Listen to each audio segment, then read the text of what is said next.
حضرت شیخ سعدی رحمۃ اللہ علیہ ایک حکایت بیان کرتے ہیں۔ ایک مالدار شخص کا بیٹا اپنے باپ کی خوبصورت قبر کے پاس بیٹھا ایک غریب لڑکے سے بحث کر رہا تھا کہ میرے باپ کی قبر پر رنگین کتبہ اور اس کی قبر کا سنگ مرمر کا فرش اور اینٹیں فیروزہ کی ہیں، جبکہ تیرے باپ کی قبر کچی مٹی کی ہے۔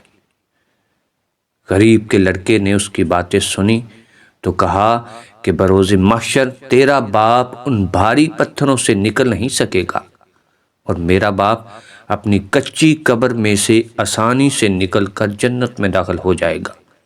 اللہ کے محبوب صلی اللہ علیہ وآلہ وسلم کا فرمان ہے کہ غریب کی موت اس کے لیے راحت کا باعث ہے اور مالدار کی موت اس کے لیے حسرت اور ندامت کا باعث ہے۔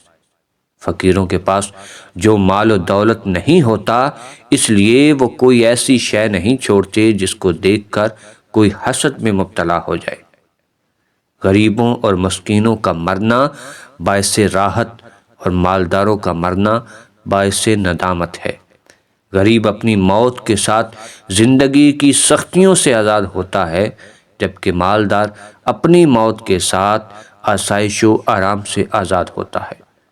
جو غریب دنیا کی سختیوں کو برداشت کرتا ہوا فاقہ کشی کا بوجھ اٹھاتا ہے اور اس جہان فانی سے کوچ کرتا ہے، وہ موت کے دروازے میں نہایت آسانی کے ساتھ داخل ہو جاتا ہے۔ اور جو امیر ناز و نعم میں پلا بڑا ہو، زمانہ کی سختیوں سے ناواقف ہوتا ہے، اس کے لیے یقیناً موت کو قبول کرنا نہایت تکلیف دہ امر ہوتا ہے۔ جو قیدی قید خانے سے رہا ہو وہ خوش ہوتا ہے، اور جو قیدی قید خانے میں ڈالا جا رہا ہو وہ اس خیال سے ہی تکلیف میں مبتلا ہوتا ہے۔